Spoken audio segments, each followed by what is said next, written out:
A very warm welcome in the class of Mathematics 1. Today our topic is mean value theorem. To be specific, Lagrange's mean value theorem.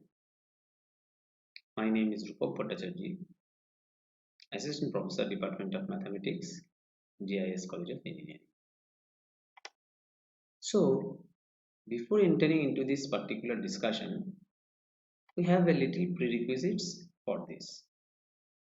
What are these prerequisites we need to discuss? Specifically, first of all, I want to mention that obviously the idea of function, its continuity and differentiability, these are required. But specifically, we need the idea of Rolle's theorem, what is already discussed to you in the previous class. The basic requirements of Rolle's theorem, the geometrical interpretation of Rolle's theorem, and the application of Rolle's theorem are needed because we are going to create some relationship between mean value theorem with Rolle's theorem. So let us proceed further to see how it happens.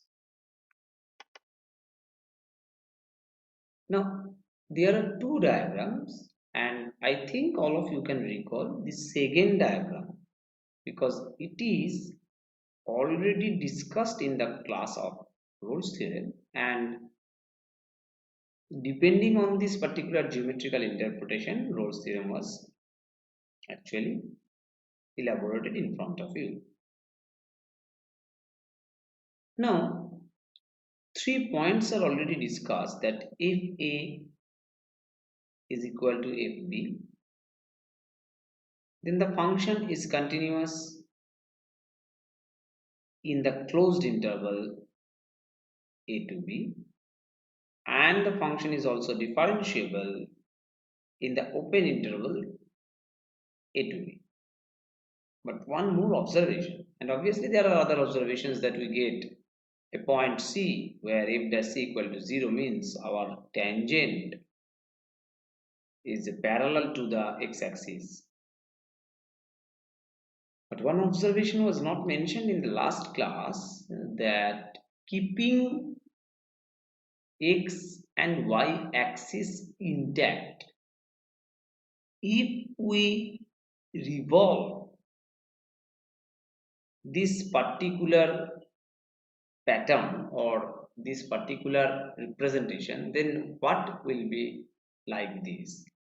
This is our first thing we are going to discuss, and the second thing is that we can extend the observation what we have made in the last class, that the connector between this A and B, that is this yellow line, and this tangent, that is this f dash c equal to 0, this brinjal type color, these two are also parallel. Not only with x-axis, they are also parallel. But now instead of moving the whole frame, we are keeping our x-axis and y-axis as it was, but we are revolving the function. Then can you get this particular diagram which is stated over here, that your function is now rotated, your A point and B point, small a and small b, are on x-axis, so they will be fixed, but as the function is rotated, the functional value at A and the functional value at B are not same, because it was same, now it will not be same. So the connector between FA and FB was parallel to x-axis in the previous case, but now the connector between FA and FB are this yellow line which is not parallel, but important observation is that the point C is now creating f dash C, that is the tangent. This tangent is not also parallel to x-axis, but the tangent now become parallel to the chord, that is the connector between FA and FB, which is represented here with capital A and capital B point. So from the comparative study, we can get this, that the slope will become FB minus FA by B minus A. FB minus FA by B minus A. This is actually the geometry behind the mean value theorem, what we are now going to state. Actually, the reversal process is adopted in this class because before stating the theorem, I want to make you understand the physical interpretation so that you can visualize it, because visualization is a very strong tool for understanding any part of mathematics. So after getting this visualization technique, now I am going to discuss the statement, and obviously after that we are going to discuss the problems. So what we get as theorem number 4 is that if we take y is equal to fx, look at this, the requirement is now again same, is continuous on a closed interval a and b, and it is differentiable on the interval interior a and b, that is open interval. Then there is at least one point. Up to this we are making it same as the Rolle's theorem in AB, at which FB minus FA by B minus A is equal to F dash C. So this is our Lagrange's mean value theorem. My question is, from Rolle's theorem to Lagrange's mean value theorem, here we are making three requirements prior to the statement. Here we are making two requirements prior to the statements, and both of them are included in this. Only if A is equal to FB, this requirement is removed here, and for that Rolle's theorem gives us f dash C is equal to 0, and Lagrange's mean value theorem gives us f dash C is equal to FB minus FA by B minus A. Now my question is, can I go from Lagrange's mean value theorem to Rolle's theorem? The answer is yes. For which situation I can say that yes, we can go from Lagrange's mean value theorem to Rolle's theorem. The requirement is that if the the condition what you have removed from Lagrange's mean value theorem, if you insert it over here, that is f equal to fb you are considering in Lagrange's mean value theorem, then obviously fb minus fa is equal to 0. So your f dash c in Lagrange's mean value theorem will become 0 by b minus a, that is 0, which is nothing but your Rolle's theorem. So insertion of this particular removed requirement which was there in Rolle's theorem, if you insert that particular requirement in Lagrange's mean value theorem, you will get back the Rolle's theorem. So they are strongly interconnected. So this is the Rolle's theorem what we have studied in the last class, and this is our mean value theorem what we have studied in this class, and this is the interrelationship between them.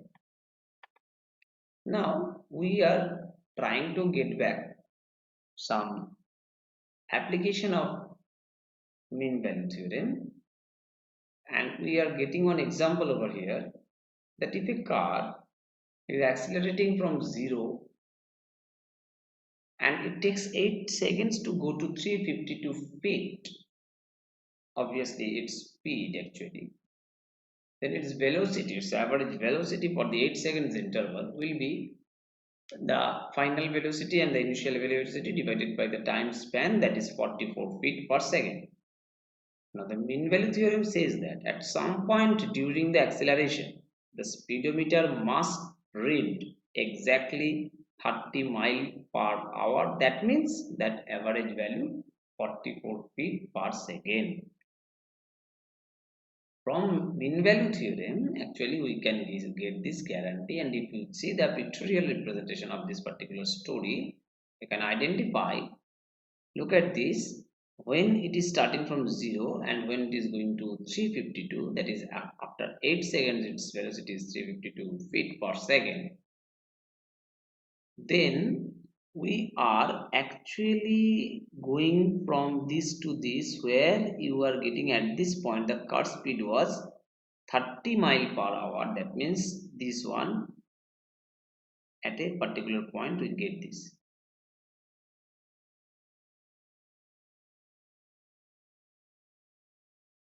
This is not only the application of mean value theorem, you are going to get various applications on mean value theorem in your engineering field.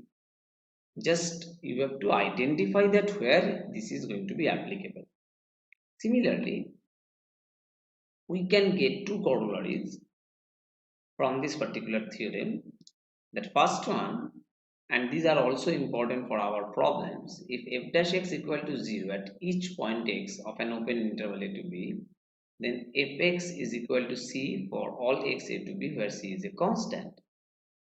We all know that if we take a constant function, then f dash x is equal to 0.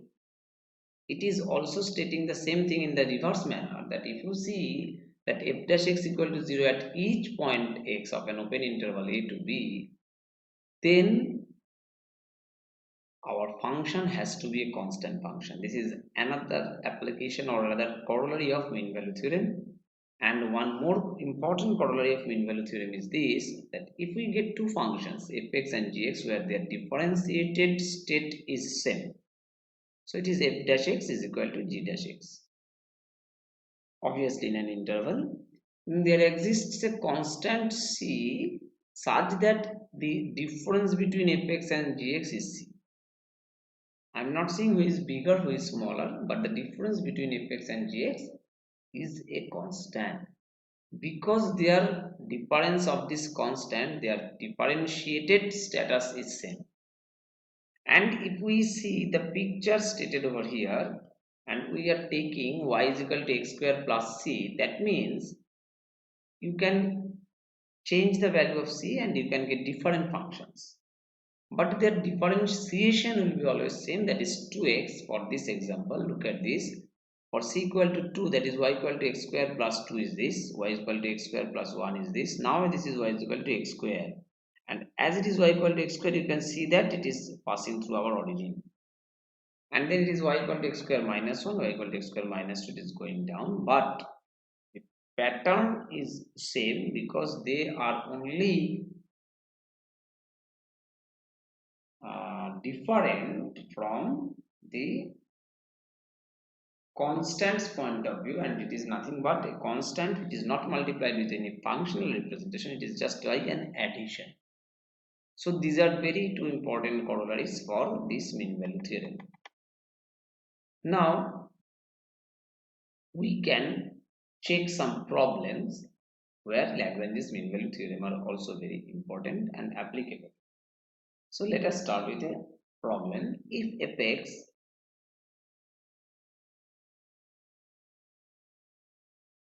is equal to x into x minus 1 into x minus 3, this is the functional representation, and the range is given as 0 to 4, then it is asked that the applicability of the mean value theorem, MVT, I am not writing it in the explicit manner, the applicability of the mean value theorem, fb minus ff is equal to b minus a into f dash c. You know that, still I am writing it.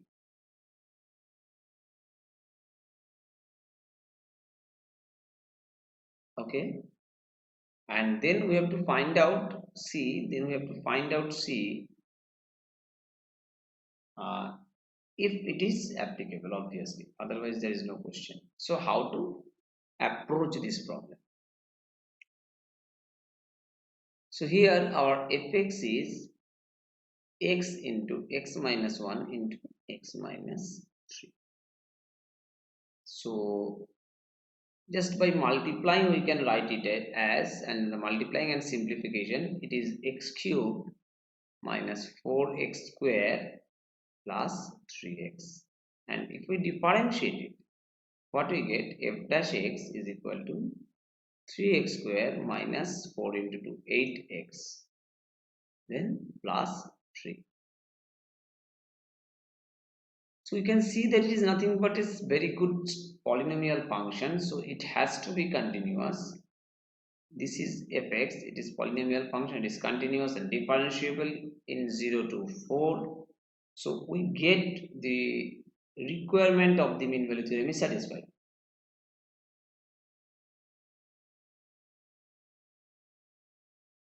Both are existing, and obviously f dash x is differentiable within the open interval 0 to 4.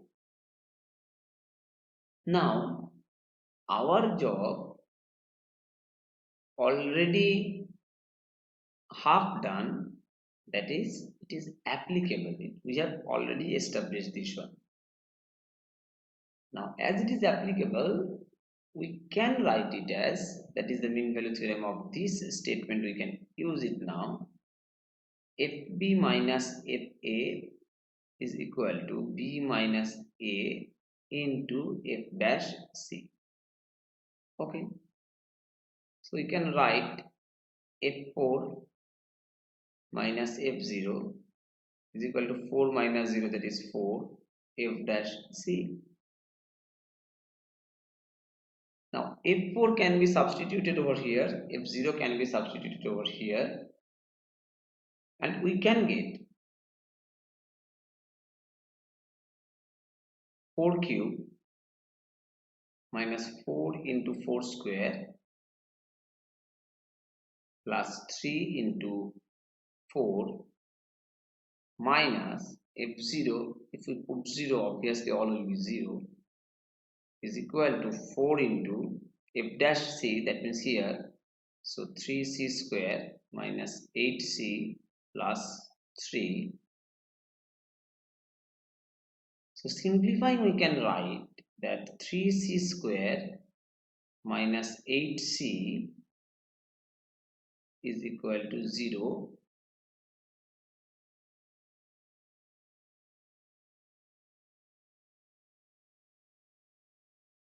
and from this we can write it as c is equal to 0 and 8 by 3. So what was the requirement from this problem, that if it is applicable find c? We get that c lies between 0 and 4. So we have to take as this has to be maintained. So c lies between 0 to 4. So we have to take the value of c is equal to 8 by 3.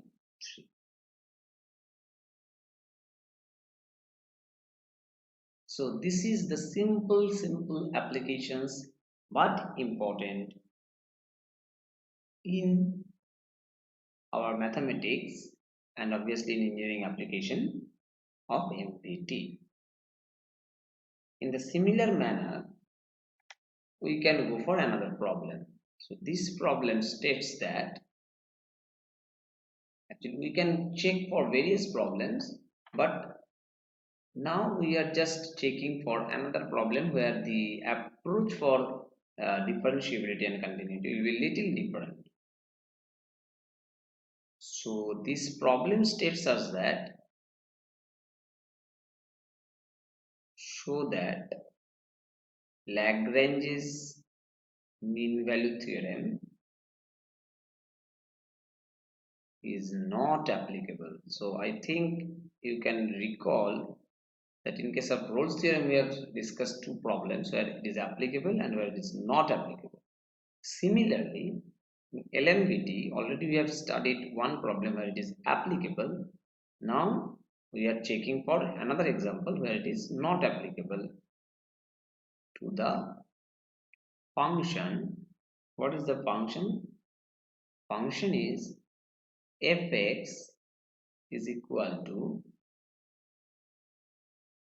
x sine 1 by x when x not equal to 0 and it is 0 when x is equal to 0. So I think this is the function given to you, and the range is also given, is in -1 to 1.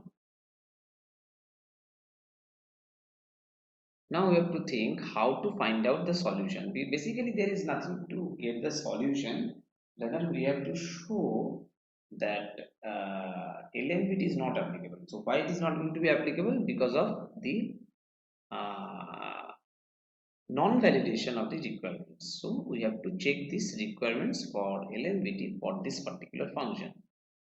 So when we are trying to find out the solution where we get the function is like that, we can start it as, we know that since sine of 1 by x is less than equal to 1, we know that the range of sine function is -1 to 1 and we are taking modulus, so obviously it will be only less than equal to 1.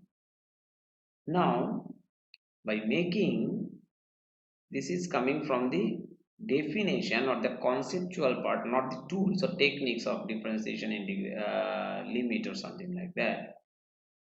Now by making mod x less than epsilon, we can make mod of x sine 1 by x less than epsilon, because we are just taking epsilon multiplication over here and mod x is less than epsilon, where epsilon is a positive quantity and obviously it is very small.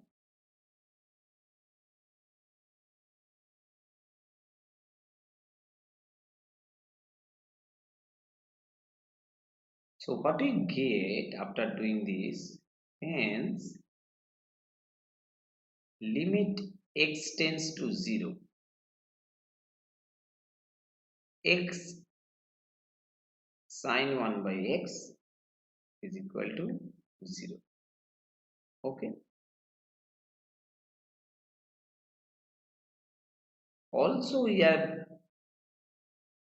the value given that f0 is equal to 0 is given in the functional form. So we can write limit x tends to 0 fx is equal to f0, because it is coming from here and it is coming from here. So the requirement of continuity is done. So fx is continuous at x equal to 0.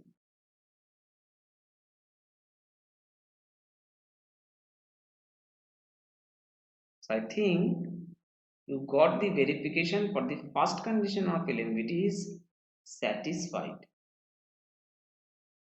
And as there is a problem in 0 and we get the problem overcome over here, so it is continuous in the required interval -1 to 1. Up to this, we don't get any problem in the LMVT for this function in this interval. Now what we do, again we are now going to check the differentiable part. Limit, obviously from the definition, limit h tends to 0, just from definition f of 0 minus f of 0 plus h by minus f0 by 0 plus h minus 0, that is h. We can write it as limit h tends to 0 fh by h, because f0 is 0 and f of 0 plus h is h. So you can write from the definition what is provided over here. Limit h tends to 0 fh is h sine 1 by h, and it is divided by h. So h and h will be cancelled out, and we get limit h tends to 0 sine 1 by h. And unfortunately, after reaching to this, we know that it does not exist.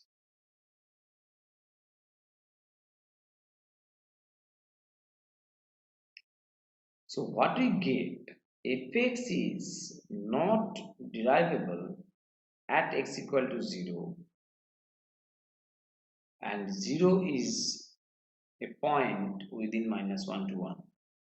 So what we get, that Lagrange's mean value theorem is not applicable.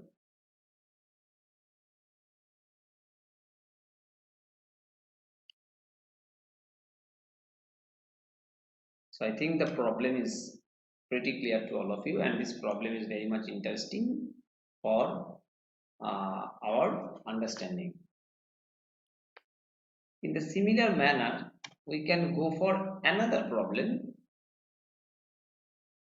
Here also, applicability of mean value theorem is asked, and the function is given as fx is equal to 4 minus 6 minus x to the power 2 by 3. 4 minus 6 minus x to the power 2 by 3, and in the interval is 5 to 7. In the interval 5 to 7. Okay. Now, when we are trying to find out the derivative of this function, so right hand derivative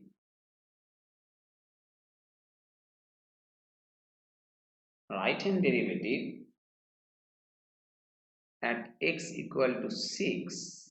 Why we are taking 6? Because here we are getting 6 minus x. So if there is any problem, will be a problem in the x equal to 6. You know all these techniques when your basic limit continuity classes has been done. So what it will be, limit h tends to 0 plus, because we are doing right hand limit, f of 6 plus h minus f of 6 by h is equal to limit h tends to 0 plus 4 minus,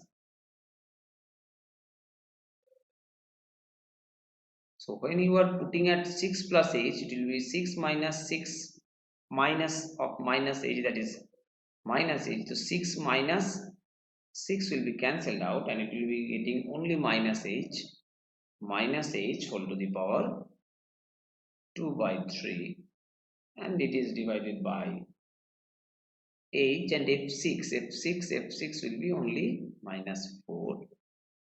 This 4 and 4 will be cancelled out,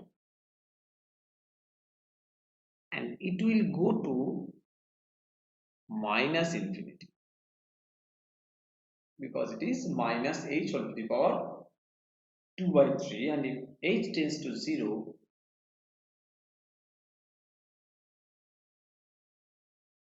it will be going to minus infinity. Though we can check for left hand derivative over here at x equal to 6, and you will get that it will go to, after doing some problem like this, you will get that it will go to plus infinity, and you can claim that f dash x does not exist at equal to 6, and the point inside the interval 5 and 7. So it is not applicable. Ultimately, it is not applicable. But I want to say only one thing, that when you got this minus infinity, you can also conclude it from here that the differentiability of fx at x equal to 6 is not there. And as 6 is a point within 5 and 7, or you can write it in the interval, open interval, because for differentiability we need the system for open interval. So we are having one point which is not being differentiable in the prescribed interval, so obviously the Lagrange's mean value theorem will not be applicable. So in this manner, actually we have to practice all these problems, and the application of LMVT will be clear to us. So finally, I want to say that these are the references what we have used for preparing this lecture, and the problems are taken from them. And these are the assignments for you which you have to solve using the concept of Lagrange's mean value theorem. So thank you all. Happy listening, happy learning.